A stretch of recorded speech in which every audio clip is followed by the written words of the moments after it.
जय श्री कृष्ण। ओम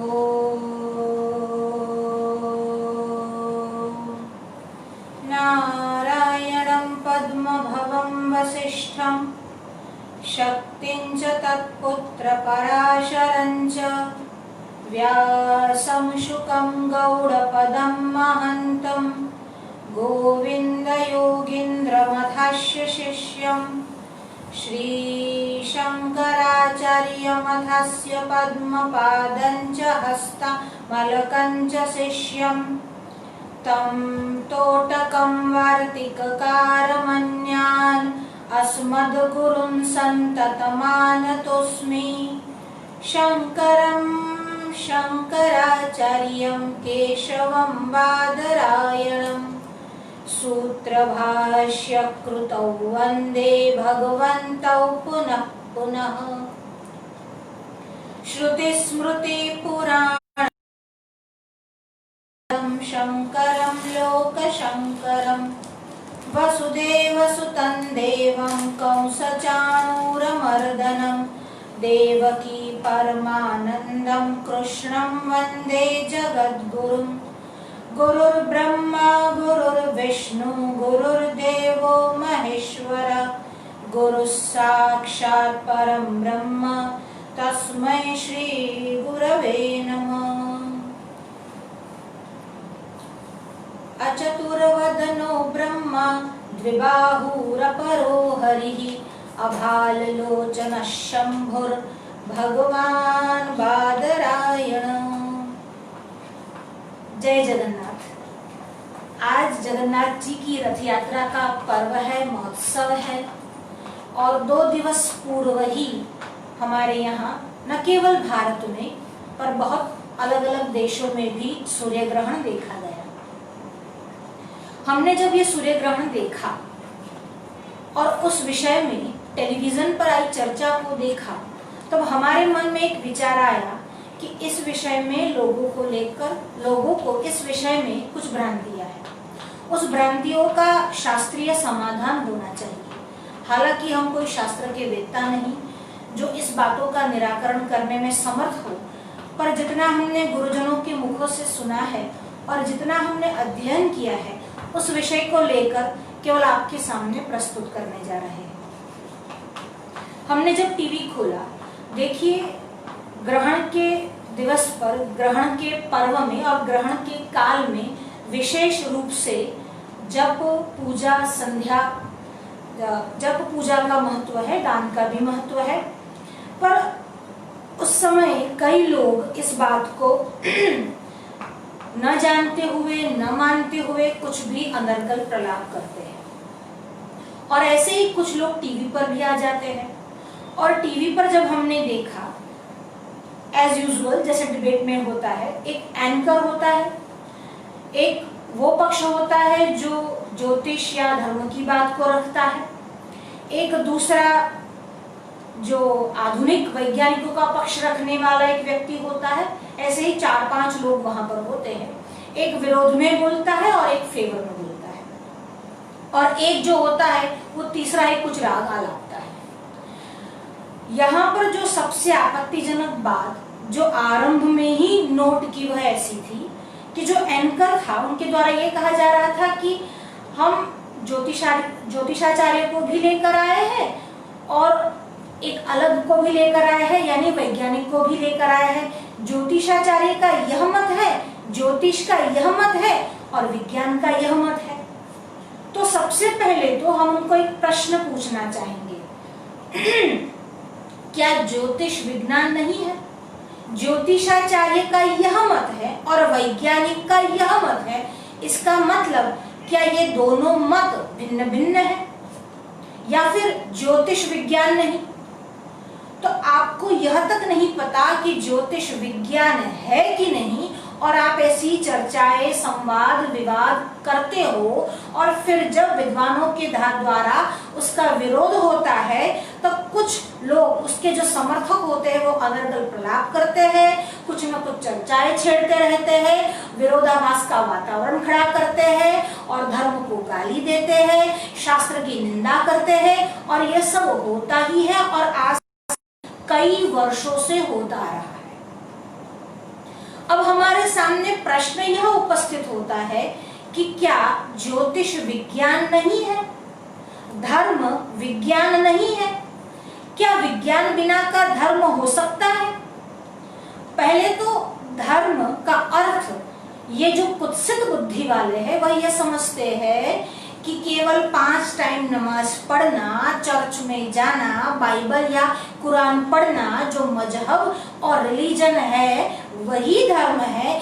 इसीलिए जो उन लोगों के मजहब में, रिलीजन में अंधश्रद्धाएं, सुपरस्टिशन है, उसको भी अपनी सुपरस्टिशन यानी धर्म की सुपरस्टिशन बना, उनकी वहम अंधश्रद्धा को सनातन धर्म के साथ कृपया मत जोड़िए। अभी उनके धर्म ग्रंथों में क्या लिखा है, उनका मजहब या रिलीजन क्या कहता है, यह मेरा ना तो विषय है और ना ही मैं किसी की निंदा करना चाहती हूँ। हम तो केवल इतना बताना चाहते हैं कि जो लोग मजहब को ही धर्म समझ देते हैं वो लोग ये बकवास करते हैं, ये तो धार्मिक बातें हैं, इससे विज्ञान का कोई संबंध नहीं है।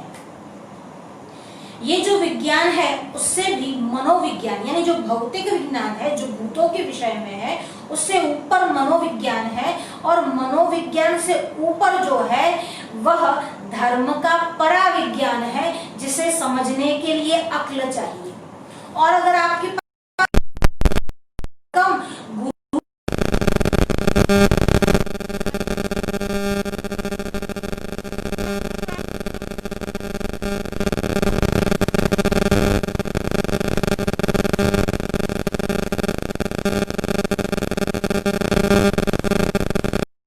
बोलने वाला मंच पर बिठा देते हो, उस मंच को व्यासपीठ कर देते हो और उस मंच से जो बोला जाता है उसी को सत्य समझ लेते हैं और उसी के आधारित लोग चलते हैं। ऐसे लोगों को, ऐसे प्रलाप करने वाले को लोग गुरु समझते हैं। मैं उस गुरु की बात नहीं करती, मैं उस गुरु की बात करती हूँ जिसको शास्त्र में कहा गया है श्रोत्रियम ब्रह्मनिष्ठम।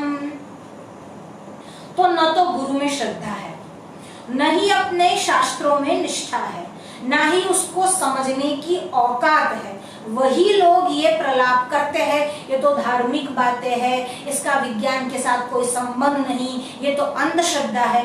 अंधश्रद्धा और धर्म इन दोनों में भेद है। धर्म श्रद्धा का विषय है, धर्म अंधश्रद्धा का विषय कतई नहीं। देखिए आज हमारे साथ इस चर्चा में जयेंद्र जी पाठक, प्रिया पाठक जी उपस्थित है वडोदरा से, उनका स्वागत करते हैं। लता जी पांडे उपस्थित है वाराणसी से, उनका भी स्वागत करते हैं। प्रथम पटेल, हरिश्चंद्र जी दवे, संजय कुमार जी शायद अहमदाबाद से है, उनका भी स्वागत करते हैं। अवनी दवे जी, रयन चक्रवर्ती जी हमारे साथ हैं, इन सभी मित्रों का हम स्वागत करते हैं। तो हमारा प्रश्न ये है कि ये मूर्ख जो प्रलाप करते हैं कि धार्मिक मान्यता यह है, ज्योतिष की मान्यता यह है या ज्योतिषाचार्य का कहना यह है, क्या उनको पता भी है कि ज्योतिष भी विज्ञान है? अब एक तरफ ये लोग ऐसी बकवास करते हैं कि ये जो है वह एक खगोलीय घटना है और ज्योतिष का मानना ये है। हम उनसे पूछते हैं खगोल क्या ज्योतिष का भाग नहीं? ज्योतिष यानी आप किसको ज्योतिष समझते हो, पहले आप मुझे ये बताइए। ज्योतिष में दोनों आता है, एस्ट्रोलॉजी और एस्ट्रोनॉमी। एस्ट्रोनॉमी यानी जिसको हम खगोल शास्त्र कहते हैं और एस्ट्रोलॉजी, इन दोनों से ज्योतिष बनता है। केवल आप यह न समझते रहो कि चार्ट बनाना और प्रेडिक्शन करना ही ज्योतिष का विषय है। वह चार्ट भी जिस गणित पर आधारित है वह गणित जो है उसमें भी विज्ञान है। शास्त्र जो है वह उसी का नाम विज्ञान है। इसको समझने की ताकत नहीं, इसको समझने की आपकी दृष्टि नहीं, तो किसी गुरु के चरणों में जाइए और पूछिए, पर बिना जाने, बिना तत्व को समझे, बिना अर्थवाद समझे अनर्गल प्रलाप नहीं करना चाहिए। 4 वाणी के दोष है, उनमें पहला दोष कहा गया है अनृतम यानी असत्य बोलना वाणी का दोष है। पहले इतिहास पुराण बिना जाने ही जो भी मन में आया उस असत्य बात को बोलना वाणी का प्रथम दोष है। दूसरा है पैशून्यम, यानी किसी की चुगली करना, किसी के विषय में गलत सलत किसी को रिपोर्टिंग करना, ये भी वाणी का दोष है। तीसरा है पारुष्यम, यानी कठोर वाणी बोलना।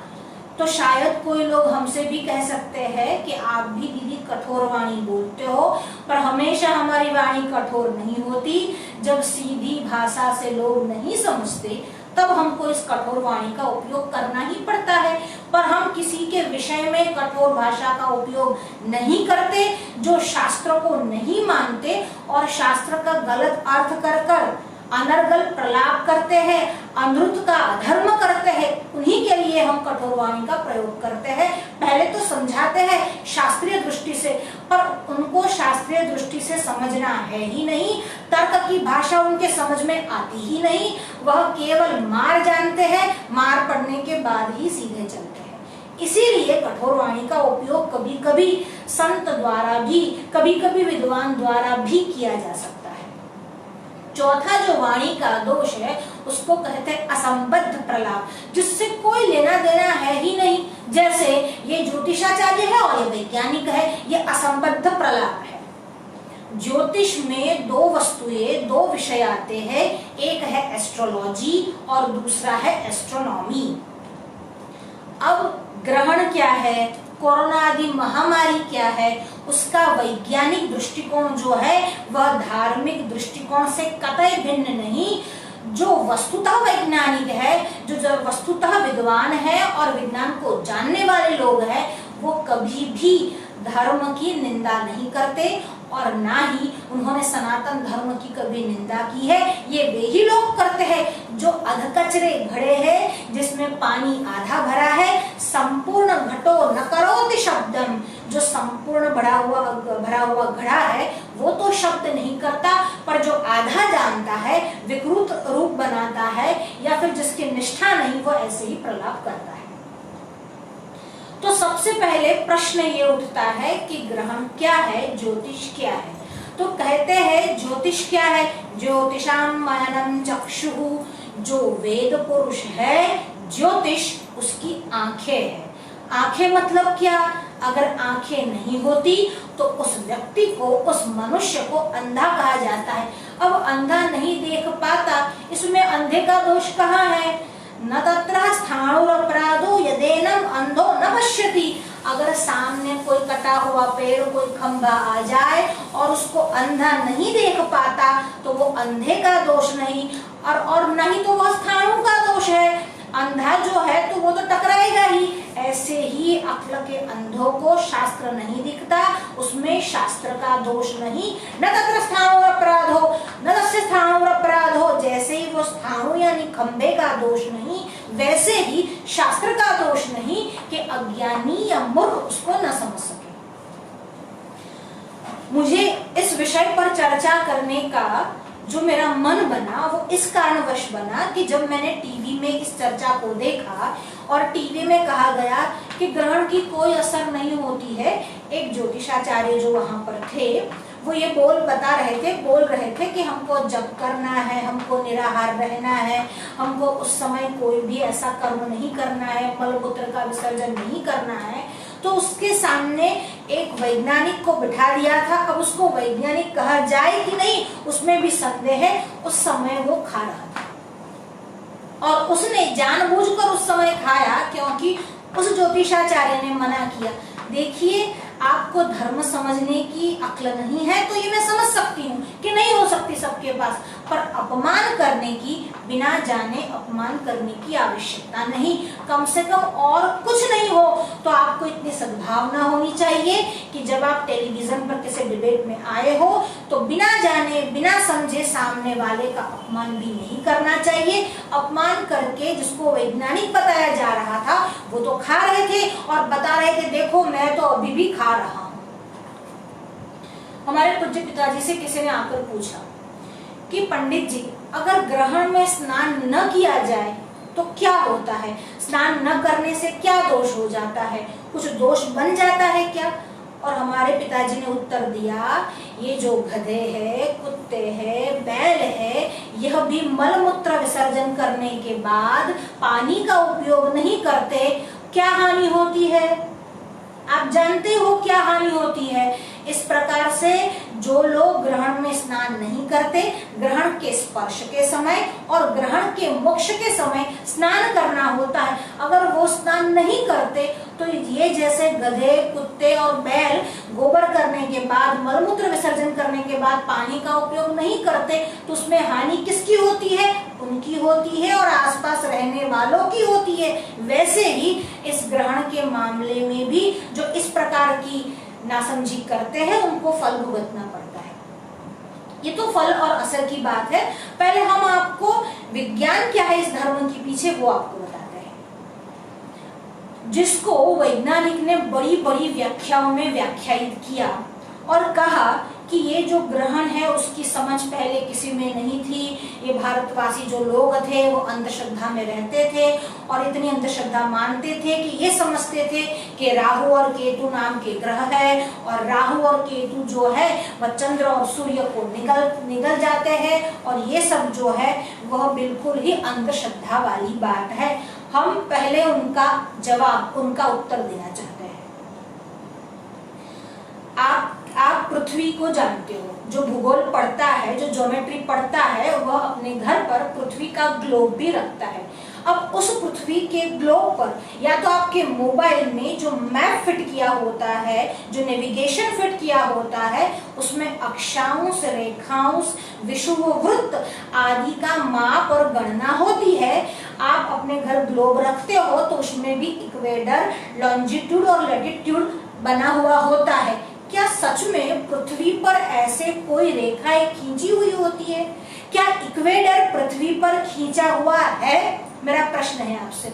अगर इक्वेटर पृथ्वी पर नहीं खींचा हुआ है, फिर भी आपको भौगोलिक अभ्यास करने के लिए, नक्शा समझने के लिए, एक स्थान से दूसरे स्थान पर जाने के लिए उस विषुववृत्त, उस इक्वेटर, उस अक्षांश और रेखांश की आवश्यकता पड़ी है। हालांकि वह काल्पनिक रेखाएं है, पर उससे बहुत सारा विज्ञान, उससे बहुत सारी समस्याओं का निवारण होता है।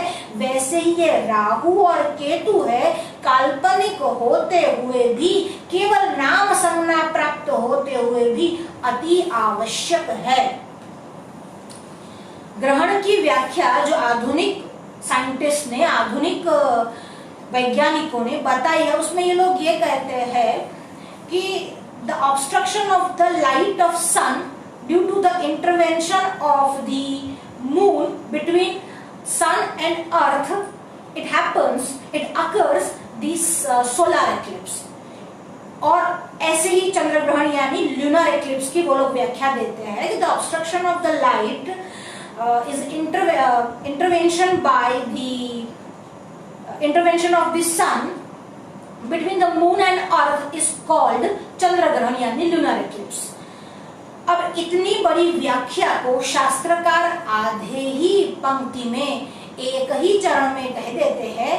वो कहते हैं अर्कम विधुर विधुम भूमा छाद्यथ्य छन्नकम। अर्कम विधुम, अर्कम विधुर यानी अर्क जो है वह विधु के द्वारा, विधुम भूमा, और विधु जो है वह भूमा यानी पृथ्वी के द्वारा। अर्क यानी सूर्य और विधु यानी चंद्रमा। सूर्य जो है वह चंद्रमा के द्वारा और चंद्रमा जो है वह पृथ्वी के द्वारा। छाद्यथ छन्नकम, छाद उसका यानी छाद्यति, उसको ढक देता है, उसी का नाम ग्रहण है। और ये व्याख्या कोई उन लोगों के पीछे की नहीं है जब ग्रहण का इन्वेंशन या रिसर्च आधुनिक वैज्ञानिकों ने किया। यह व्याख्या तो नारद पुराण की है, यानी हजारों वर्ष पूर्व की है। नारद पुराण के पूर्व भाग में 54वें अध्याय के 151वें श्लोक में आप ये व्याख्या देख सकते हैं, जहां पर कहा गया है कि ग्रहण क्या है और ग्रहण कैसे होता है। तो कहते हैं अर्कम विधुर, अर्क जो है यानी सूर्य जो है वह विधु की से, विधु यानी चंद्र, अर्कम विधुर, विधुर भूमा, और विधु यानी चंद्रमा जो है वह भूमि यानी पृथ्वी की छाया से ढक जाता है, इसी का नाम है ग्रहण। अब कभी कभी पुराणों में, वेदों में साहित्यिक एवं आलंकारिक भाषाओं का प्रयोग हुआ है, पर आलंकारिक भाषाएं मूर्ख लोग नहीं समझ सकते। हमारे पिताजी कहा करते थे, अगर कोई साहित्यकार, अगर कोई कवि यह लिख दे कि मेरी जो प्रेमिका है उसका जो मुख है, या मेरी प्रेमिका जो है वह चंद्रमुखी है, इसका मतलब आप ये समझोगे कि उसकी प्रेमिका के मुख का डायामीटर 2160 किलोमीटर है। इसका मतलब यह नहीं समझना है, इसका मतलब यह समझना है कि जैसे चंद्र जो है वह शीतलता देता है, चंद्र जो है वह श्वेत है, चंद्र जो है वह सुंदर है, ऐसे ही उसकी प्रेमिका भी सुंदर है, शीतलता देने वाली है। तो इसका मतलब आपको यह निकालना है, यानी यह नहीं समझने वाले, साहित्य को नहीं समझने वाले, अलंकार का प्रयोग नहीं समझने वाले, ये भूल कर देते हैं। छाया का मतलब आपको समझना ही है, और इस छाया को ही, यानी जो चंद्रमा की छाया है उसी की संज्ञा है राहु, और जो पृथ्वी की छाया है उसी की संज्ञा है केतु। अब ये छाया क्या है और संज्ञा क्या है वह हम आपको बताते हैं। अगर साइंस की भाषा में कहे तो सूर्य भी भ्रमण करता है, पृथ्वी भी भ्रमण करती है, और चंद्रमा भी भ्रमण करता है। पर यह जो पृथ्वी है वह सूर्य के आसपास प्रदक्षिणा करती है, यह जो चंद्रमा है वह पृथ्वी के आसपास प्रदक्षिणा करता है। ऐसे दो पॉइंट है जहां पर सूर्य की ऑर्बिट जिसको हम बोलते हैं, जो सूर्य की भ्रमण कक्षा का मार्ग है वह, जिसको हम एक्सिस भी बोलते हैं, तो कहते हैं ये जो सूर्य की भ्रमण कक्षा का मार्ग है, और जो सूर्य के आसपास पृथ्वी की भ्रमण कक्षा है और एक चंद्र की भ्रमण कक्षा है, तो कहते हैं पृथ्वी सूर्य से ज्यादा दूर है, इतना चंद्रमा पृथ्वी से दूर नहीं है। सूर्य और पृथ्वी इन दोनों के बीच का अंतर कितना है, तो कहते हैं 14 करोड़ 9 लाख किलोमीटर का अंतर है, और इसकी अपेक्षा जो चंद्रमा का अंतर है वह तो केवल 8,86,000 किलोमीटर का है। तो अब चंद्रमा की जो भ्रमण कक्षा है वो शॉर्टर यानी छोटी है, और सूर्य नारायण की जो पृथ्वी की भ्रमण कक्षा है वो इससे बिगर है।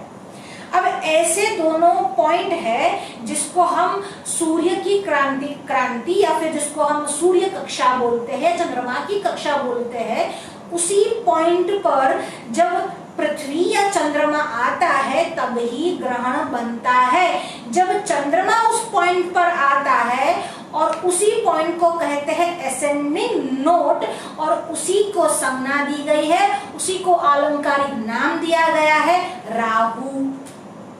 और दूसरा पॉइंट जो डिसेंडिंग पॉइंट है, जहां पर पृथ्वी के आने पर चंद्र ग्रहण होता है, उसी को नाम दिया गया है डिसेंडिंग पॉइंट, और उसी को नाम दिया गया है केतु। यानी जो चंद्र की छाया है उसी का शास्त्रीय नाम है राहु, और जो भूमि की छाया है उसी का शास्त्रीय नाम है केतु।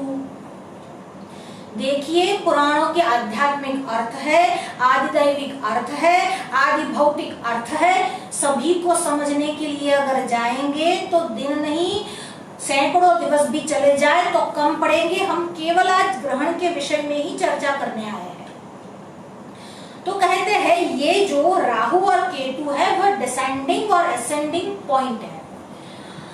बहुत सिंपल सा एक प्रयोग आप घर पर भी कर सकते हैं, या फिर आपको लेबोरेटरी में जब आप पढ़ रहे होंगे तब आपको बताया गया होगा। एक जो लाइट है, एक जो बल्ब है, उस बल्ब को आप लगाओ यानी बल्ब को जलाओ, फिर उससे एक छोटा मतलब जो ग्लोब से बड़ा हो ऐसा बल्ब आप लगाओ, सामने पृथ्वी का अर्थ का ग्लोब रखो, और जब उस ग्लोब को बीच में रखोगे और यह जो जला हुआ बल्ब होगा वह उस पर पड़ेगा, तो पीछे दीवार पर या जो प्लेन सरफेस होगा उस पर उसकी छाया पड़ेगी। उसी छाया को हम कहते हैं पृथ्वी की छाया। अब पृथ्वी के आसपास जब चंद्रमा गति करता है, परिभ्रमण करता है, तब बीच में चंद्रमा के आने पर भी वह छाया आती है, उसी को कहते हैं चंद्र की छाया। हमारे यहाँ शास्त्रों में लिखा गया है कि चंद्र जो है वह जलमय बिंब है, चंद्र जो है वह उसकी भी छाया गिरती है, इसीलिए चंद्र जो है वो जलमय बिंब होने के कारण यह जो सूर्य है जब उसकी किरण उस पर पड़ती है तब चंद्र प्रकाशित होता है, चंद्र स्वयं प्रकाशित नहीं है। तो ऐसी जो छाया है, अब आप सोचो ये तीनों के तीनों घूम रहे हैं, पृथ्वी यहाँ पर घूम रही है, चंद्र उसके आसपास घूम रहा है। जब ये घूमते घूमते जब इस पृथ्वी की छाया चंद्रमा पर आकर गिर जाती है तब चंद्र ग्रहण होता है। जब इस चंद्र की छाया सूर्य को ढक देती है तो उसी का नाम सूर्य ग्रहण होता है। यह ढकना ही है और व्याख्या में भी यही आया है, छाद्यतः। यहाँ पर छाद्यति शब्द से ढकना ही बताया गया है। ढकना, ग्रसना, स्वीकार करना, निगलितम यानी निगल जाना, ये सारे अर्थ उसमें पाए जाते हैं। अगर हम ये कह दे कि इस चंद्र की छाया ने या पृथ्वी की छाया ने सूर्य या चंद्र को ग्रस लिया तो उसमें कौन सा दोष आ जाएगा? ग्रस लेने का मतलब ये नहीं कि चबाकर उसको निकाल ही देना है, ग्रस लेने का मतलब ये है ढक देना है, उसके द्वारा उसको छुपा देना है। यह जो छुपा देना है उसी का नाम है ग्रहण, यानी ग्रहण से ग्रसना, छुपाना, स्वीकार करना। ग्रहण का शाब्दिक अर्थ भी आप डिक्शनरी में देखो तो ग्रस लेना, छुपाना, ढक देना यही होता है। तो यहाँ पर ये लोग जानते ही है कि क्या है, पर उसको अलंकारिक भाषा में लिखा गया है। राहु और केतु की कथा भी है, वह भी सत्य ही है, पर अभी उस विषय में नहीं जाते हैं। हम तो केवल आपको ये बताते हैं कि दुनिया में कौन सा ऐसा सनातन धर्म के अलावा कौन सा ऐसा पंचांग है जिसकी निश्चित तवारीख पर या तारीख पर आप ग्रहण, सूर्य ग्रहण या चंद्र ग्रहण देख सकते हैं। पर जब आपको कहा जाए कि चंद्र ग्रहण है, इसका अर्थ है ये कि पूर्णिमा ही होगी, और जब कहा जाए कि सूर्य ग्रहण है तब अमावस्या ही होगा, यानी जो सूर्य ग्रहण है वह अमावस्या के दिन ही होता है और जो चंद्र ग्रहण है वो पूर्णिमा के दिन ही होता है। इससे ही यह सिद्ध हो जाता है कि हमारा जो ज्योतिष है वह बड़ा ही वैज्ञानिक है, इसके अलावा और कोई विज्ञान है ही नहीं। किसी भी देश में किसी भी अन्य जाति या किसी भी अन्य मजहब या अन्य पंथ या कल्ट या सेक्ट या रिलीजन, किसी में भी इतना निश्चित, इतना चौकस जिसको हम बोल सकते हैं, इतना एक्यूरेट मैथ्स कहीं पर है ही नहीं कि अगर चंद्र ग्रहण है तो पूर्णिमा ही है और पूर्णिमा है तब ही चंद्र ग्रहण होता है। हर एक पूर्णिमा को नहीं होता, इसका भी कारण बताया है। जब सूर्य चंद्र से छठी राशि में होता है तभी होता है, हर एक पूर्णिमा को चंद्र ग्रहण नहीं होता। वैसे हर एक अमावस्या को सूर्य ग्रहण भी नहीं होता। अगर आपने थोड़ा सा भी खगोल भूगोल जाना है तो आप जानते होंगे कि अमावस्या और पूर्णिमा के दिन जो प्रकृति के तत्वों पर असर होता है वह कितना भारी असर होता है। इतने बड़े महासागर पर पूर्णिमा के दिन ही ज्वार आता है और अमावस्या के दिन ही भाटा आता है, हाई टाइड और लो टाइड जिसको हम कहते हैं। यानी गुजराती में એને કહેવાય છે ભરતી અને ઓટ। तो पूर्णिमा के दिन क्या आती है? भरती यानी ज्वार आता है, और अमावस्या के दिन क्या आता है? ओट यानी भाटा जाता है, यानी जिसको हम लो टाइड बोलते हैं। यानी हाई टाइड और लो टाइड ये दोनों भी पूर्णिमा और अमावस्या का ही अनुसरण करते हैं। हमारे यहाँ तो न केवल मनुष्य, प्रकृति के तत्व भी सनातन धर्म का अनुसरण करते हैं। आप चंद्रमा को देखो, चंद्रमा की कला के अनुरूप, चंद्रमा को अगर रात को आप देखो तो उसके अनुरूप आप यह बता सकते हो कि आज कौन सी तिथि है। पर क्या चंद्र को देखकर, सूर्य को देखकर ये बता सकते हो कि कौन सी तारीख है? अगर कोई ये आर्गुमेंट करे कि जो मकर संक्रांति है यानी जो उत्तरायण है वह 14 जनवरी को ही आती है, ये सिद्ध है। पर इसके अलावा और कोई तारीख है आपके पास जिसका पर्व यहाँ पे यही इसी तारीख को आती है, ऐसा कुछ है? अब जो उत्तरायण है वह भी आज 14-15 जनवरी आता है, इन दशकों में आ रहा है। आप सोचिए,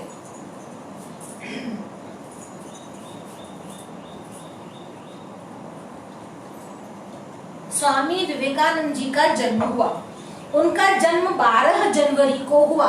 उस 12 जनवरी को उस वर्ष में उत्तरायण था, यानी आपका तो यह गणित भी फेल है, क्योंकि आप जो गिनते हो इस प्रकार से गिनते हो कि 365 दिन लगते हैं पृथ्वी को सूर्य के आसपास भ्रमण करते समय, 365 दिवस लगते हैं।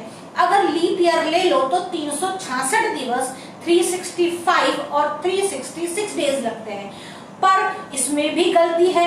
क्यों गलती है? तो कहते हैं ये जो पृथ्वी है जब सूर्य के आसपास घूमती है तो 365 डेज नहीं होते, 365 दिन 9 कलाक यानी 9 घंटे 6 मिनट और 11 सेकंड का टाइम लगता है।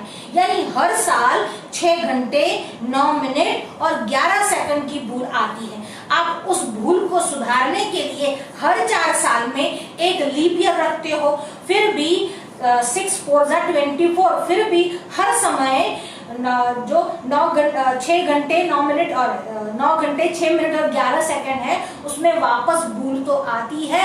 फिर उसको सुधारने के लिए आप 400 साल में एक दिन घटा दो, पर फिर भी मिनट और सेकंड की भूल तो रह जाती है। ये मिनट सेकंड आम व्यवहार में चलता है, कोई इतना बड़ा गलतियां बड़ी भूल नहीं हो जाती, पर गणित के हिसाब से देखा जाए तो उसमें बहुत बड़ी गड़बड़ हो जाती है। इस प्रकार से 6 घंटे को लेकर आप 24 आवर्स बना दोगे, फिर भी हमेशा 9 मिनट 11 सेकंड की भूल तो बरकरार रहती है। इसीलिए यहाँ का जो गणित है, जो तिथि के हिसाब से है, वह एकदम परफेक्ट है। चंद्रमा को देखकर भी आप तिथि का निर्णय कर सकते हैं। सूर्य ग्रहण अमावस्या को ही पड़ता है, चंद्र ग्रहण पूर्णिमा को ही पड़ता है। इसलिए इस बात को भूल जाइए कि भारतीय लोगों में ग्रहण की समझ नहीं थी। तो कहते हैं ये तो पुराण कालीन बातें हैं, नारद पुराण तो अभी का है। अब इन लोगों पुराण की तारीखों में भी, पुराण के डेट को लेकर भी बहुत गड़बड़ करी है इन लोगों ने। मान लो कि पुराण जो है वह 5-6 हजार वर्ष पुराना है, पर उससे पहले रामायण में और महाभारत ऐसे इतिहास ग्रंथों में भी इस तारीख को नोट किया गया है, इस घटना को नोट किया गया है। महाभारत के युद्ध में जयद्रथ के वध के समय सूर्य ग्रहण हुआ था, इतिहास उसमें साक्षी है, महाभारत इतिहास उसमें प्रमाण है। अच्छा, तो कहते हैं उससे पहले तो नहीं था, कहा उससे पहले भी था। रामायण काल में भी जब रावण जो है वह राम जी के ऊपर प्रहार कर रहा था, तब स्वरभानु कैसे प्रहार कर रहा है सूर्य के ऊपर, ऐसी उपमा वाल्मीकि ने दी है। यानी 12 लाख वर्ष पहले भी ग्रहण की समझ भारतीयों में थी। अब ये स्वरभानु कौन है? तो कहते हैं रामायण से पूर्व वेदों में, ऋग्वेद के 5वें मंडल के जो ऋषि है उनका नाम है अत्रि। उस अत्रि ऋषि ने ग्रहण के विषय में सबसे प्रथम, विश्व में नहीं ब्रह्मांड में ग्रहण के विषय में किसी ने बताया हो तो वो हमारे यहाँ हमारे जो ऋषि है भगवान अत्रि ने ऋग्वेद के 5वें मंडल में बताया है। ऋग्वेद के 5वें मंडल में स्वरभानु और सूर्य इनकी जो ऋचाएं है, उनके जो सूक्त है वह आए हैं।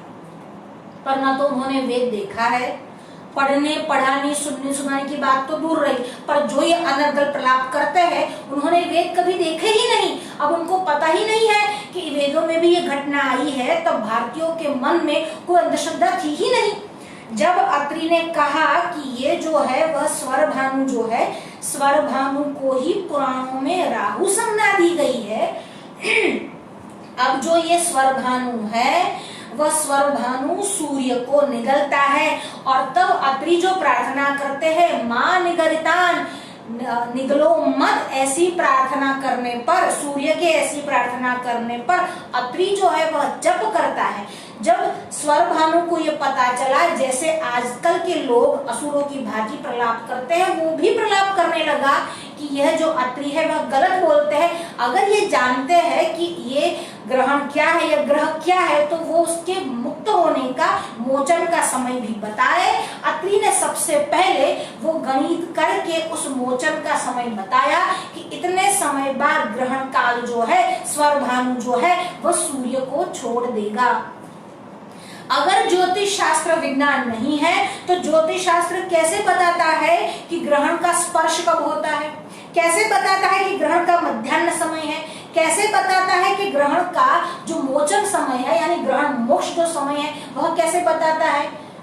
अगर वो गणित नहीं जानता, विज्ञान नहीं जानता और वो जो काल बताता है उसी के हिसाब से तो तुम सब टेलीस्कोप लेकर देखते हो उसको। अगर ज्योतिषाचार्य काल बताना छोड़ दे तो तुम बताओ, और आज के काल की क्या 100 वर्ष बाद भी जो ग्रहण आएंगे उसका गणित भी हो रखा है। तो ये जो पहले जमाने में जो आप अभी जो टेलीस्कोप लेकर चलते हो या बातें करते हो, पहले जमाने में वेधशालाएं थी, पर उस वेधशालाओं में टेलीस्कोप की आवश्यकता नहीं थी। तत्वदर्शी ऋषियों की आंखें इतनी मजबूत थी, और आंखें न हो तो बुद्धि इतनी मजबूत थी, उनकी दीर्घ दृष्टि थी, उनकी प्रज्ञा बहुत ही थी कि वो इन सब बातों को देख सकती थी, अपने ध्यान में भी, अपने अनुभव से भी देख सकती थी। और प्राचीन समय में वेधशालाएं होती थी, ये जो सारी बातों का वैज्ञानिक अर्थ बताती थी, गणित करती थी, और विज्ञान के आधार पर ग्रहण का समय, ग्रहण के स्पर्श का समय और मोक्ष का समय भी बताती थी।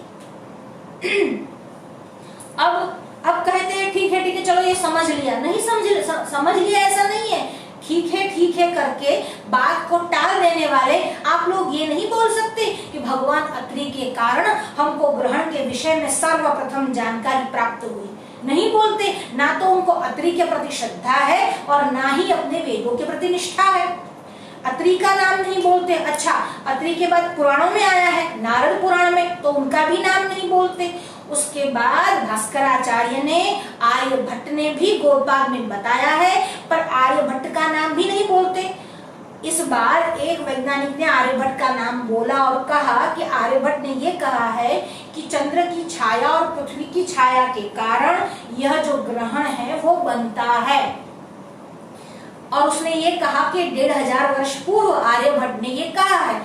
अब जब तुमने ये कहा कि 1500 वर्ष पूर्व आर्यभट्ट ने ये कहा है, तो ये तो यहाँ तक तो ठीक था, ऊपर से वो ऐड करते हैं, पर फिर भी लोग नहीं सुधरे और अंधश्रद्धा जो है वो चालू रखी। अरे आर्यभट्ट जिसके कारण कहते हैं वो नारद पुराण है, और नारद पुराण जिसके कारण कहते हैं वह अत्रि ऋषि का वचन है जो ऋग्वेद में आया है। हमारे यहाँ जो परंपरा है, श्रुति, स्मृति, इतिहास, पुराण, यह परंपरा के माध्यम से ही आगे चलते हैं। पर न तो आपकी आर्यभट्ट में श्रद्धा है, न तो आपकी भास्कराचार्य में श्रद्धा है, न तो आपके ऋग्वेद आदि वेदों में श्रद्धा है। तो जब आर्यभट्ट ने ये कहा कि ये जो है वह चंद्र की और पृथ्वी की छाया है, तो उन वैज्ञानिक का ये कहना था कि फिर भी लोगों ने नहीं माना। लोग नहीं मानते ऐसा नहीं थे, लोग तो मानते ही थे।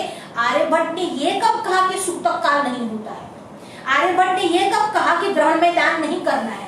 आर्यभट्ट ने ये कहा, ये तो हम मानते हैं, पर ये कब कहा कि दान वर्ज्य है, दान नहीं करना है? ये कब कहा कि जप नहीं करना है? ये कब कहा कि सूतक काल में स्पर्श करना है? तो आपको आर्यभट्ट की आधी बात तो माननी है, आधी बात तो आपको बोलना ही नहीं है, उसका तो उल्लेख ही नहीं करना है। पर ठीक है, आपने कम से कम आर्यभट्ट को याद किया, तो भी आप नहीं बोल सके कि सबसे पहले विश्व में सबसे पहले बताने वाले कोई पाश्चात्य विज्ञान नहीं, हमारे आर्यभट्ट थे, हमारे भास्कराचार्य थे। ये भी तो आप नहीं बोल पाए, और फिर विज्ञान की आप बातें करते हैं। अब ये सब क्या है, ये विज्ञान क्या है, और इसमें जो सूतक है वह क्या है? तो हमारे यहाँ अलग अलग वृद्ध जो हुए हमारे यहाँ, यानी हमारे यहाँ जो स्मृतियां हुई, उसमें से स्मृति में कहा गया कि ग्रहण काल में जब सूर्य ग्रहण होता है तो 4 प्रहर पहले यानी 12 घंटे पूर्व सूतक लग जाता है, और चंद्र ग्रहण में 3 प्रहर पूर्व यानी 9 घंटे पूर्व सूतक लग जाता है। तो अब कहते हैं ये सूतक क्यों लगता है? रात्रि के समय जब सूर्य नारायण की उपस्थिति हालांकि होती है, पर पृथ्वी के घूम जाने से हमारे यहाँ सूर्य प्रकाश नहीं होता। तो आप सब जानते हैं जो कीटाणु है, जो जीवाणु है, जो बैक्टीरिया है, वो दिन के समय ज्यादा होते हैं कि रात्रि के समय ज्यादा होते हैं? अगर आपको कुछ भी रिसर्च करना हो, कुछ भी जर्म्स मारना हो, बैक्टीरिया को मारना हो, तो कहा जाता है कि सूर्य प्रकाश में रखना। सूर्य प्रकाश में रखने के बाद बैक्टीरिया जो है वो क्षीण हो जाता है। अब जब इतना मानते हो तो इतना पता नहीं चलता, अगर उस सूर्य के प्रकाश में बाधा आ गई तो बैक्टीरिया बढ़ेगा कि घटेगा? अब बैक्टीरिया बढ़ेगा, जर्म्स बढ़ेगा, विषाणु बढ़ेगा, वायरस बढ़ेगा, तो हानि होगी कि लाभ होगा? महाभारत में जो कथा आई है कि सूर्य ग्रहण का समय था, और सूर्य ग्रहण के समय को कैसे बताया है, तो कि जयद्रथ वध का प्रसंग कहा गया है। हम पूरी कथा आपको नहीं बता दे, केवल उल्लेख करते हैं कि जयद्रथ के वध के समय अर्जुन ने ऐसी प्रतिज्ञा ली थी कि आज मैं जयद्रथ का वध करूंगा, पर जयद्रथ का वध कब करूंगा? सूर्यास्त होने से पहले करूंगा। अगर सूर्यास्त होने से पूर्व जयद्रथ को नहीं मार सका तो मैं अग्नि की शरण लूंगा, यानी अपने आप को ही अग्नि में झोंक दूंगा। जब अर्जुन ने यह प्रतिज्ञा की, उस समय थोड़ा ऐसा लगा कि संध्या का समय हुआ है, क्योंकि सूर्य ग्रहण का समय था तो अंधकार हो गया।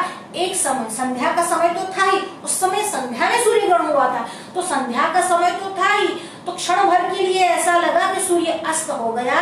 जैसे ही अर्जुन ने चिता बनाकर उसमें कूदना चाहा, तुरंत वैसे ही सूर्य नारायण वापस दिखने लगे। ग्रहण जो था वह दूर हो गया, और उसी समय भगवान श्री कृष्ण के कहने से अर्जुन ने जयद्रथ का वध कर दिया, क्योंकि सूर्यास्त नहीं हुआ था। अगर सूर्य ग्रहण की असर नहीं होती तो जयद्रथ का वध नहीं होता और अर्जुन की प्रतिज्ञा पूरी नहीं होती। दोनों पर सूर्य ग्रहण की असर हुई, एक को शुभ फल मिला और दूसरे को अशुभ फल मिला। अब उसमें ज्योतिष है कि कौन कौन सी राशि में कब कब सूर्य हो तो अच्छा फल मिलता है। तो कहते हैं अगर आपकी जन्म राशि से तीसरी, छठी, 10वीं और 11वीं इन 4 राशियों में अगर ग्रहण हो रहा हो तो वह शुभ है, और आपकी राशि में या फिर 4, 8 और 12 स्थान में, 4 चौथे, 8वें और 12वें स्थान में ग्रहण की राशि हो रही है तो आपके लिए अशुभ फल है, और बाकी 4 राशियों के लिए शुभ फल है। अगर पर किसी को राशि ही नहीं पता, उनको लगता है कि राशि जो है वो ज्योतिष आचार्य के लिए कमाने का माध्यम है, ऐसा नहीं है। हमारे यहाँ आप मुझे बताएंगे कि सितंबर, अक्टूबर, नवंबर, मार्च, अप्रैल ये जो नाम हुए ये किस आधार से रखे गए? उनको ये आधार का पता नहीं, पर हम उस आधार को जानते हैं। अब आप मुझे बताइए कि चैत्र पूर्णिमा है, चैत्र पूर्णिमा यानी जिसको हम हनुमान जयंती बोलते हैं, तो चैत्र पूर्णिमा है यानी पूर्णिमा के दिन कौन सा नक्षत्र होगा? तो कहते हैं चित्रा नक्षत्र होगा। वैशाख पूर्णिमा है तो पूर्णिमा के दिन कौन सा नक्षत्र होगा? विशाखा नक्षत्र होगा। ऐसी कोई मुझे एक डेट बताइए, ऐसा कोई मुझे ऐसा महीना बताइए जो महीने की निश्चित तारीख को वही नक्षत्र या वही राशि होगी या सूर्य उसी राशि में होगा। नहीं बता सकते। क्यों नहीं बता सकते? क्योंकि उनका जो एस्ट्रोनॉमी का गणित है वह बिल्कुल, जिसको हम बोलते हैं कि भारतीय लोगों के हिसाब से बिल्कुल ही फेल है। हम ऐसा नहीं कहते कि आधुनिक वैज्ञानिकों ने खोज नहीं की, आधुनिक वैज्ञानिकों ने बहुत खोज की है, उनके बहुत उपकार है, पर जो वस्तु था वो विज्ञान जानते हैं, वो तो कभी अनर्गल प्रलाप नहीं करते, पर जो विज्ञान शाखा में जाकर निष्फल होकर आ जाते हैं वही ये उपदेश देने निकलते हैं कि कुछ नहीं होता, ग्रहण के समय खाया करो, ग्रहण के समय नहाने की आवश्यकता नहीं है, स्पर्श दोष नहीं लगते। जब ये कोरोना की महामारी चारों जगह पर फैली हुई है, विश्व भर में व्याप हो गई है, तब आप क्यों मास्क बांधकर घूमते हो? क्यों एक दूसरे से हाथ नहीं मिलाते? क्यों एक दूसरे से गले मिलने से इनकार करते हो? तब तो आपको नमस्कार करना अच्छा लगता है। जब ये कोरोना की महामारी फैली हुई है तब आप घर में बंद रखते हो, और जब किसी के घर में किसी मरीज को कोरोना हुआ है तो घर वाले को भी आप 14 दिन तक क्वारंटाइन रखते हो। ये क्वारंटाइन नया शब्द है, हमारे वहाँ शास्त्रों में आज से नहीं लाखों वर्ष पूर्व, अरे वेदों में तो करोड़ों वर्ष पूर्व ये सूतक शब्द आया है। हमारे यहाँ जिसको सूतक कहते हैं इसी को ये लोग क्वारंटाइन कहते हैं, पर सूतक कहेंगे तो उनकी शास्त्र में निष्ठा बन जाएगी और वो उनको मंजूर नहीं। तो कहते हैं ये ग्रहण के टाइम पर सूतक क्यों रखना है? जब सूर्य प्रकाश नहीं होता, विषाणु और विषरस, बैक्टीरिया और वायरस जिसको हम कहते हैं, वो चारों जगह फैल जाते हैं। उस समय शुद्धि रखना आवश्यक है। और उस समय शुद्धि कैसी रखी जाती है? तो कहते हैं पक्व अन्न को हम फिर से नहीं खा सकते, ग्रहण के पूर्व जो पका दिया हो उसको ग्रहण के पश्चात नहीं खा सकते। और जो लोग बहुत शौच का पालन करते हैं वो तो वेद काल से ही पक्व वस्तुओं को खाना छोड़ देते हैं। कौन सी वस्तु वेद काल में खा सकते हैं और पी सकते हैं? तो कहते हैं कि जो नारियल का पानी है या फिर जो दूध है या फिर जो दही है या जो मावे से वस्तु बनती है या कोई फ्रूट है तो उसको लेने में दोष नहीं है। पर उसके अलावा अगर पानी और अन्न मिश्रित करके पकवान बने हुए हो, मतलब जो खाना बना हुआ भोजन बना हुआ हो, उसको हम नहीं ले सकते। और बाकी सबकी जो रॉ मटेरियल है जैसे तेल है, घी है, दूध है, तो उसकी शुद्धि के लिए क्या विचार किया गया है? तो कहते हैं उसकी शुद्धि के लिए आप जो दर्भ है वह दर्भ उसमें डाल सकते हैं। तो अब उसमें भी प्रश्न, ये दर्भ से सुरक्षा होती है कि नहीं होती है? देखिए दर्भ में विशेष गुण है, औषधि में गुण है, वनस्पति में गुण है, ये तो सबको मानना ही पड़ेगा। अब ये जो दर्भ है उसमें विशेष गुण क्या है? दर्भ 3 वस्तुओं को रोकता है। एक, बाल झड़ने से रोकता है। दूसरा, हृदय के आघात को, जिसको हम हार्ट अटैक या कोलैप्स ऑफ द हार्ट बोलते हैं, उसको ये दर्भ जो है वह रोकता है। और तीसरा, वातावरण के प्रभाव को भी दर्भ जो है वह रोकता है। इसीलिए दूध में, घी में, तेल में, आटे में, सूखे धान्य में दर्भ रखने से जो सूर्य ग्रहण के समय वातावरण का प्रभाव हो उससे यह दर्भ जो है वह उस अन्न की, उस घृत की, उस तैल की रक्षा करता है। न तो आपको विज्ञान पता है और न ही आपकी धर्म में आस्था है, आप वही खाओगे। देखिए हम जो है वह शुद्ध जल पीते हैं, वस्त्र से छाना हुआ जल पीते हैं, पर पशु और प्राणी को छोड़ दो, क्या वो छानकर पानी पीते हैं? वो तो ऐसे ही पानी पी लेते हैं। उनके लिए दोष नहीं, दोष उनके लिए है जो जानते हैं, और दोष यानी उसको हम भुगतते भी हैं। आयुर्वेद में कहा गया है कि पूर्व जन्मम कृतितम पापम, पूर्व जन्म कृतम पापम व्याधि रूपेण बाधते। तो कहते हैं पहले के जन्म में पूर्व जन्म कृतम पापम, पहले जन्म में किए हुए पाप व्याधि रूपेण बाधते, इस जन्म में आपको रोग के रूप में भुगतने पड़ते हैं। इसीलिए पाप कौन कौन से है? जो धर्म ना बोलता है और वो आप करते हो तो वो पाप है। तो हमारे यहाँ उसका बहुत विचार किया गया है। अब आप आजकल तो बहुत ही सुन रहे हो, ये संक्रमित रोग है, ये संक्रमण होता है, ये जो है वो कंटेजियस है, इन्फेक्शियस है। अब जब ये संक्रमण होता है, कंटेजियस है, और इतने वर्षों से हम लोग कह रहे हैं छुआछूत रखनी है, आपको सभी को सभी हाथ से नहीं छूना है, तो नहीं मानते। हमारे यहाँ कहते हैं कि यहाँ तक आप हाथ धोना चाहिए, और 7 बार 11 बार अलग अलग प्रकार बताए हैं कि कौन कौन से अशौच में कितनी कितनी बार हाथ धोने चाहिए, कौन कौन पदार्थ से स्नान करने चाहिए। अगर अशौच है और आपको स्नान करना है शुद्धि स्नान, तो स्नान में भी गंगा जल डालो, दर्भ डालो, तिल डालो, जौ डालो, ये सब जो है वह पानी की शुद्धि करते हैं। अभी आप उसको डिटॉक्स वाटर बोलते हो, आपको नाम बदलने हैं, पर जब शास्त्र कहते हैं कि दर्भ डाला हुआ पानी पियो तो नहीं पीना है। पर जब आप बहुत व्यसन पर चढ़ जाते हो, कोई बहुत दारू पीने लगता है, फिर उसको दारू से रोकना है या उसकी दारू छुड़वानी है, फिर बोलते हैं उसकी बॉडी को डिटॉक्स करते हो, यानी उसमें से पॉइजन निकालते हो। तो डिटॉक्स करने के लिए जो जो औषधि देते हो वो इसी सब का वनस्पतियों का तो रस आप उनको पिलाते हो, यानी डिटॉक्स आपको मान्य है, पर आपको पहले से शुचिता नहीं रखनी है। ग्रहण के समय में आपको दर्भ डाल के नहीं रखना है। जो ग्रहण के समय में दर्भ डाल लेते हो तो शास्त्र मान्य हो जाते हो। अब शास्त्र को ही नहीं मानना, उनको तो यही करना पड़ेगा कि नहीं, उसका ही विरोध करना है। अगर प्राणी के आसपास कोई मर जाए तो वो तो उसको भी मर जाने पर भी वो कुछ भी करके खाना खा लेता है, पर क्या हम ये कर लेते हैं? मनुष्य और प्राणी में कोई भेद है कि नहीं? प्राणी भी कभी कभी प्राणी भी ऐसे वफादार होते हैं कि अपने स्वामी, अपने मालिक या अपने बछड़े, अपने बेटे के, अपने बच्चे के मर जाने के बाद वो भी थोड़े समय के लिए वो भी एकदम स्तब्ध हो जाते हैं, दुखी हो जाते हैं। तो क्या हम मनुष्य उन प्राणी, उन जानवर से भी गए गुजरे हैं कि हम शुद्धि का ध्यान नहीं रख सकते?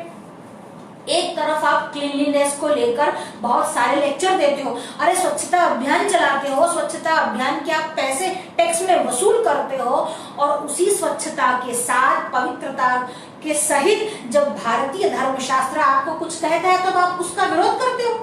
भारतीय धर्मशास्त्र में केवल बाह्य शुचिता को ही नहीं, आंतरिक शुचिता का भी ध्यान रखा गया है। बहुत देखिए, जब बच्चा टीवी देखता है तब आप उसको टोकते हो, अरे इतना टीवी मत देखो, इतना टीवी मत देखो। क्यों? टीवी देखने से आंखें खराब हो जाती है। अब आप कहते हो कि टीवी देखने से आंखें खराब हो जाती है, इसका मतलब यह है कि आज टीवी देखा और आज आंखों के ऊपर नंबर आ गए। ऐसा नहीं होता। धीमे धीमे, धीरे धीरे उसकी असर होती है।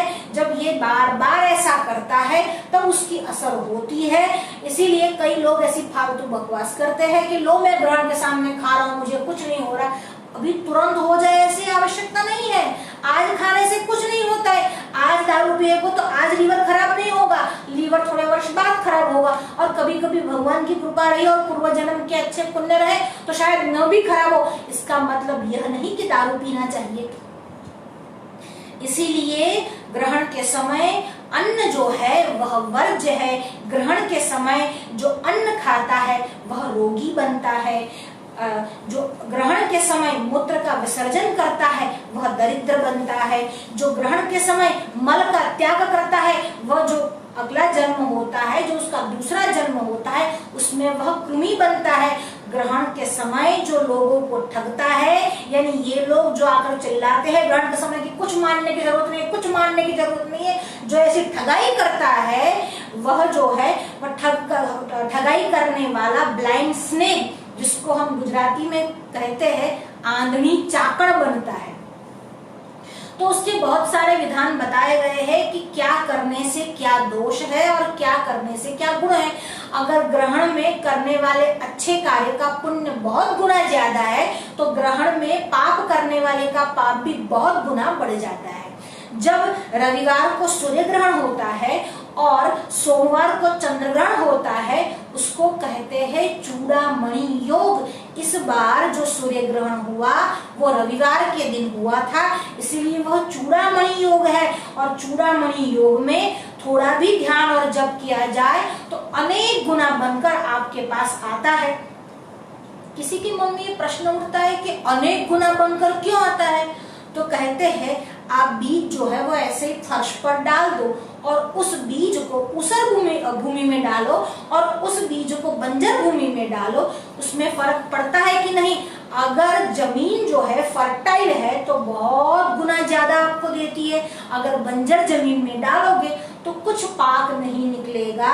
ऐसे ही ग्रहण के समय जब जब होता है, जैसे एक दाने से बहुत दाने निकलते हैं, वैसे एक किया हुआ जब, ग्रहण काल में किया हुआ जब, किया हुआ सत्संग अनेक गुना फल लेकर आपके पास पुनः वापस लौटता है। और कहते हैं कि ये जो ग्रहण का समय है उसमें क्या क्या करना चाहिए। तो ग्रहण के आरंभ में, यानी ग्रहण का जब स्पर्श काल हो तब आपको स्नान करना है।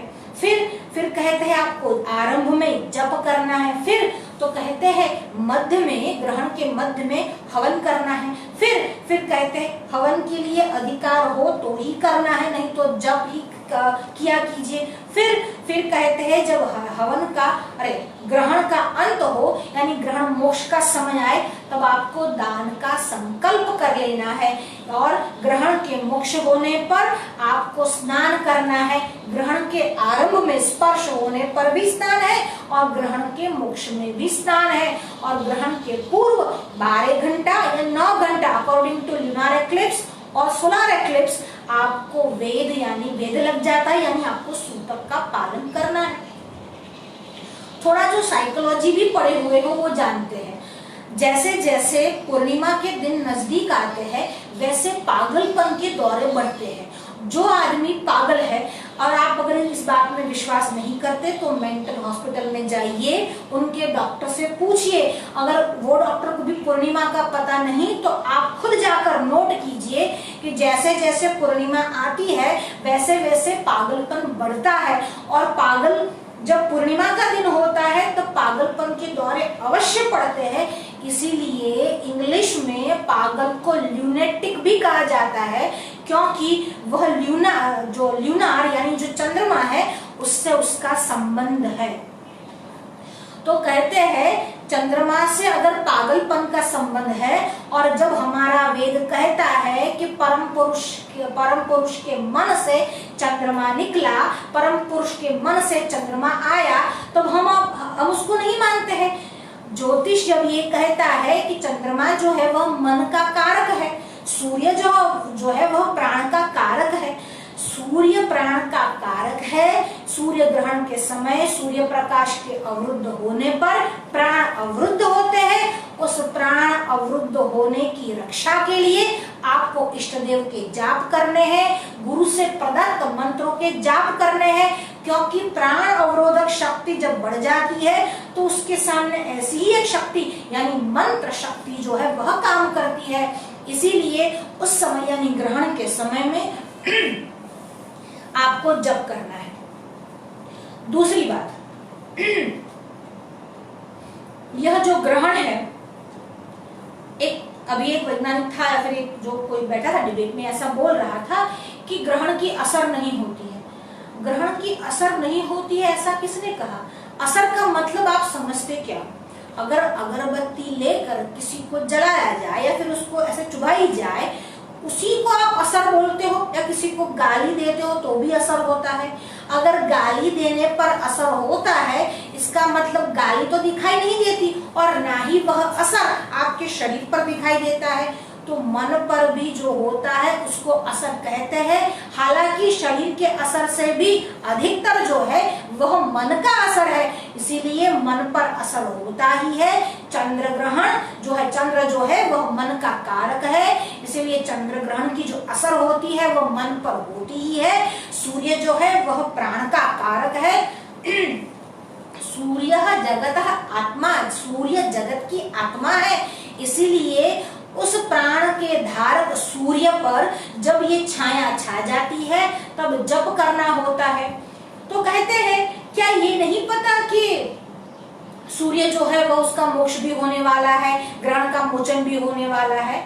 तो हमारे पूज्य पिताजी बहुत सुंदर उदाहरण दिया करते थे। वो कहते थे मानो किसी की नई नई शादी हुई है। अब जब शादी हुई है और उसको पता है कि उसका जो पति है, पत्नी को पता है कि उसका पति जो है वह 7 बजे आता है।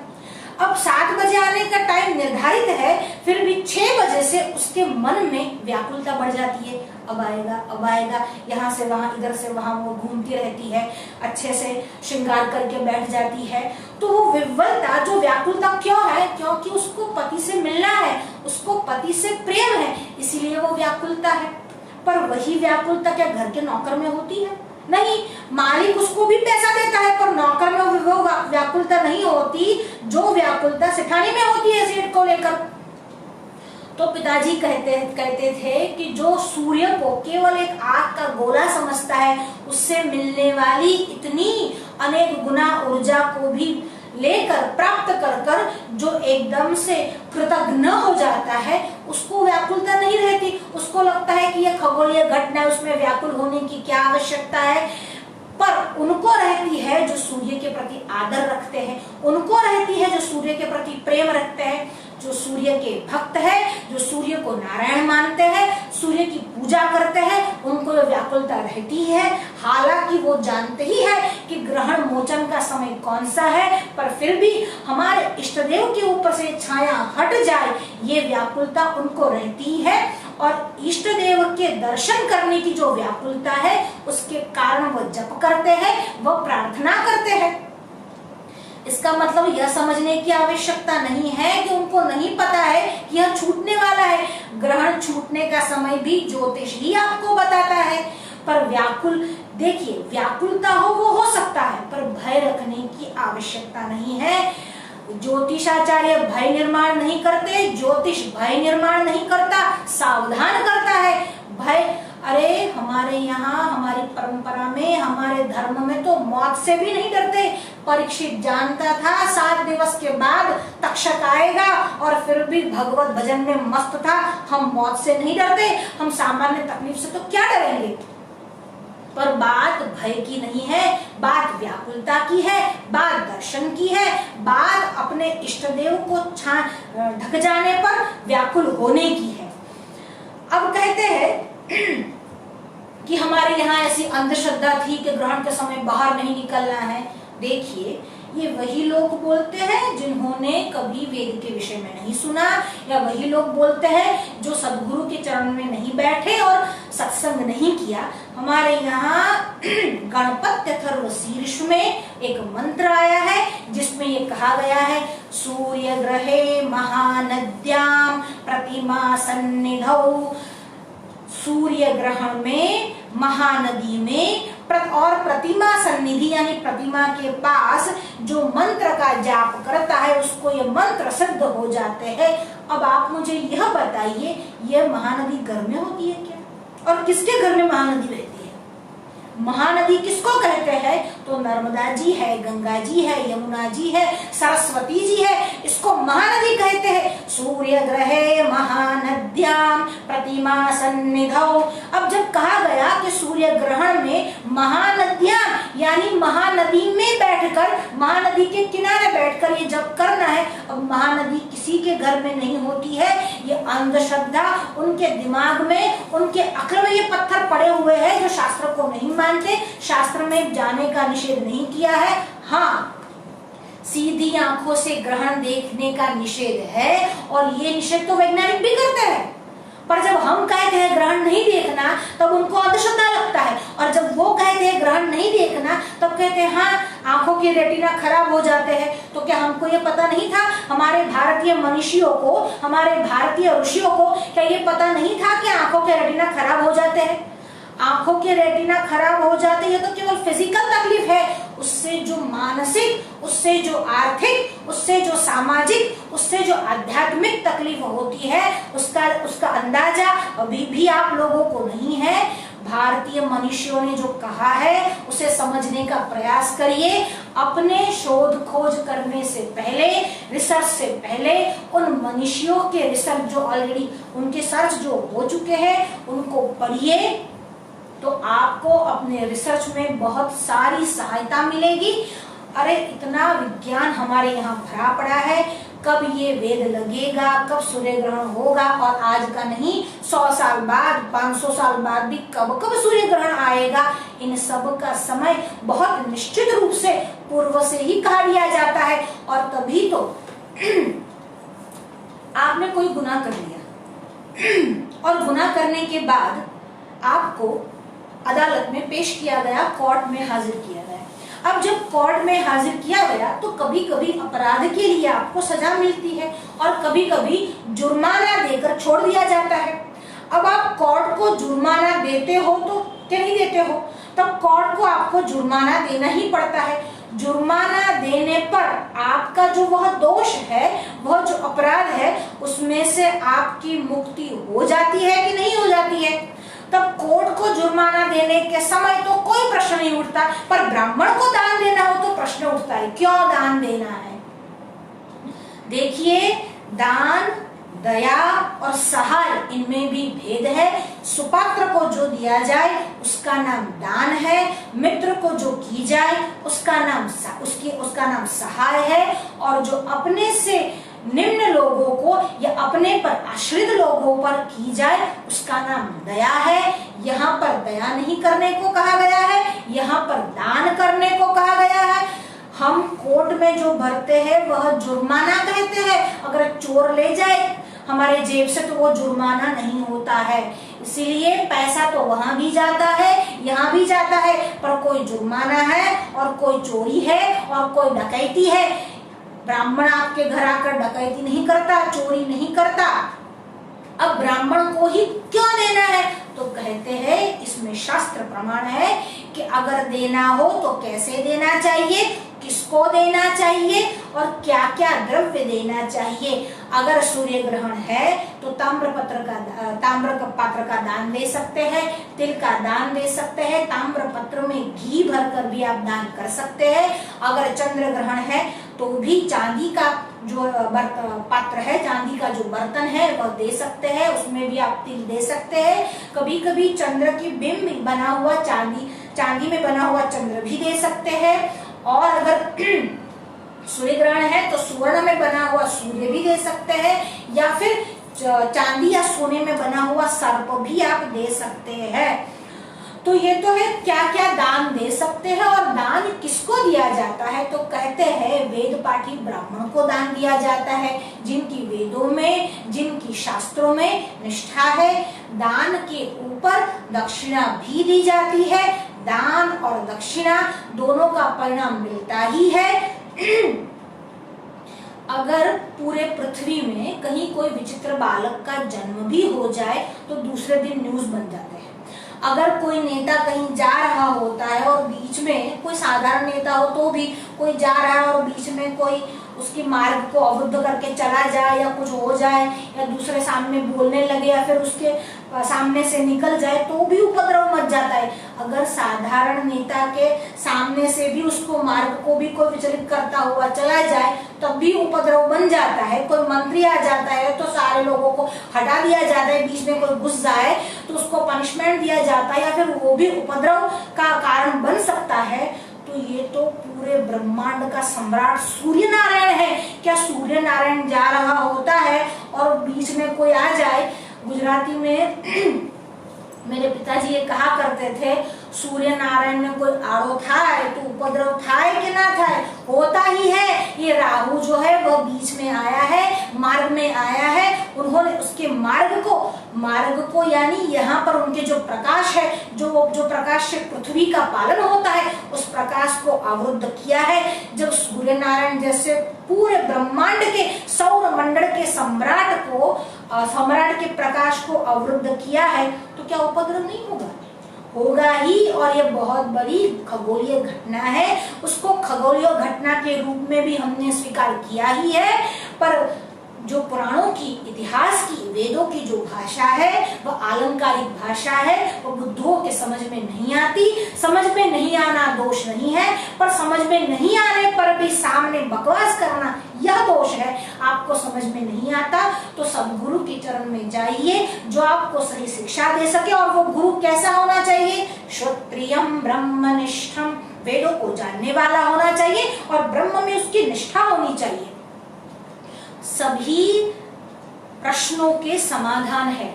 हमें कितना आता है प्रश्न तो यह है, हम क्या उस प्रश्न का समाधान कर सकते हैं, उस प्रश्न का निवारण कर सकते हैं? केवल हमको तो यही देखना है। बाकी इन सारे विषयों का, सारे प्रश्नों का समाधान है और वह समाधान शास्त्रों में है। केवल उस विद्वान के पास जाने की आवश्यकता है। देखिए यह विषय तो इतना बड़ा है कि जितना बोलते रहे उतना कम होगा, पर फिर भी हमको कहीं न कहीं विराम लेना है। इस चर्चा को यहीं पर हम विराम दे रहे हैं। आगे ऐसी चर्चाओं के साथ फिर से आएंगे। कोई प्रश्न हो तो पूछ सकते हैं। गौतम जी दवे उपस्थित है, गायत्री दवे है, अनुश्री जी दवे है, जितेंद्र जी दवे हमारे साथ है, रंजन प्रजापति जी है, हीरालाल जी कुमावत है, पीनल पटेल है, पंडित वासुदेव दवे जावाल से हमारे साथ है। सभी का धन्यवाद करते हैं। राज जी दवे पाटन से बता रहे हैं, विज्ञान का विकास सनातन धर्म के लिए लाभदायी लगता है। विज्ञान के सिद्धांत जैसे जैसे आगे बढ़ते हैं वैसे सनातन शास्त्रों की बातें सिद्ध हो रही है। बिल्कुल सही कहा आपने, 100% आपकी बात सही है। जब विज्ञान अपने टॉप टॉप पर होगा, हालांकि अभी है नहीं, पर जब विज्ञान अपनी टॉप पर होगा तब सनातन धर्म सबकी समझ में आएगा, क्योंकि सनातन धर्म समान कोई विज्ञान कहीं और है ही नहीं। बड़ा ही वैज्ञानिक है, बड़ा ही तार्किक है, और सभी क्षेत्र को लेकर ऋषियों ने अपने चिंतन को व्यक्त किया है। ऋषियों ने समाज के कल्याण के लिए अपनी आयु को उसके कल्याण के लिए ही समर्पित कर दिया है। ये तो ऋषियों की हम पर कृपा है, आचार्यों की हम पर कृपा है। इन आचार्यों और ऋषियों के लिए हम अपने शरीर की खाल उतार कर जूते भी बनवा दे तो कम होगा, इतने उपकार उनके हैं हम पर। और फिर भी अगर हम उनको नहीं समझ सकते तो न एषः स्थाणु अपराध यदोनम अंधा न पश्यति, तो ये स्थाणु का अपराध नहीं है कि अंधा उसको देख नहीं पाता। हम सब अंधे हैं अगर शास्त्र नहीं समझ पा रहे तो। माधुरी जी पांडे हमारे साथ है, मंशु जी ओझा, वर्षा जी सोनी, किशोर शास्त्री जी, किशोर दवे जी, गोपाल त्रिवेदी जी, दीप्ति शास्त्री जी, राज दवे जी, सभी का धन्यवाद करते हैं। और कोई प्रश्न है तो बताइए।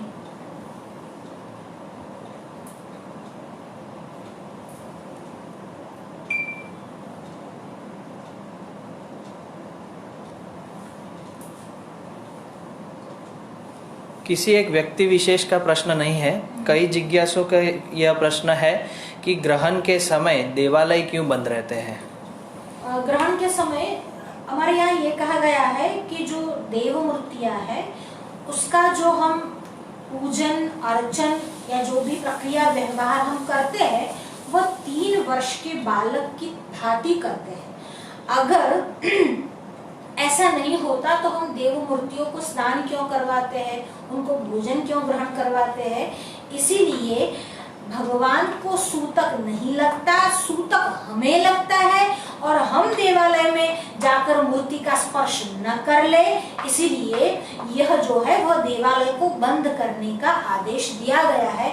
भगवान सदा से ही पवित्र होते हैं, हमें सूतक लगता है, इसलिए हम स्पर्श न कर ले, इसीलिए उन देवालयों को बंद रखा जाता है। और वातावरण की अशुद्धि देवालय के भवन को भी अशुद्ध कर सकती है, इसीलिए भी देवालयों को बंद रखा जाता है। यह सब हमारे लिए कहा गया है। जब अशौच अवस्था में रजस्वला स्त्री हो या फिर अंत्यज यानी जिसको देवालय में आने की परमिशन या अनुमति नहीं, अगर वो आ जाता है तो देव मूर्तियों में से जो देवत्व होता है उसका जो तेज होता है वह चला जाता है। और वह जैसे जब हम प्रतिष्ठा करते हैं तो हम निराकार को साकार में लाते हैं, उस निराकार ब्रह्म का जो तेज है उसको साकार में लाते हैं, उसको यहाँ पर प्राण प्रतिष्ठा करते हैं। जब इस प्रकार से अशौच अवस्था होती है, जब रजस्वला स्त्री या जिसको भी अशौच लगा है यानी जिसको भी सूतक लगा है या फिर जो भी अंत्यज वगैरह है जिसका निषेध है जाने को, तो अगर वो जाते हैं मंदिर में तो देव प्रतिमा का वह तेज है वह पूर्ण ब्रह्म के तेज में विलीन हो जाता है, और फिर उस प्रतिमा में देवत्व नहीं रहता, वह केवल पाशा या केवल काष्ठ बन जाता है। इसीलिए ऐसी अवस्था में हमको देवता का स्पर्श नहीं करना चाहिए, इसीलिए देवालयों को बंद कर दिया जाता है। भास्कर पटेल हमारे साथ है, ओम प्रकाश जी व्यास है, राहुल सरवैया है, वासुदेव प्रजापति है, हर्ष पंड्या है, अंकित अवस्थी जी है, अंजनी पंडित है, विजय त्रिवेदी है, इन सभी का धन्यवाद करते हैं। हमारे साथ राहुल भट्ट जी भी है, उनका भी धन्यवाद करते हैं। हमारे साथ पूर्वी शाह जी भी है, उनका भी धन्यवाद करते हैं। और कोई प्रश्न है तो बताइए। जी नहीं। अगर कोई संदेह इस विषय में हो तो आप कमेंट बॉक्स में डाल सकते हैं। अगर हमारी ध्यान में होगा, हमारी जानकारी में होगा तो आपको अवश्य बताएंगे।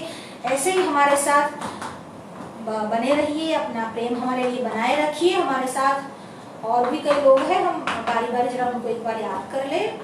हमारे साथ है कृपा त्रिवेदी जी,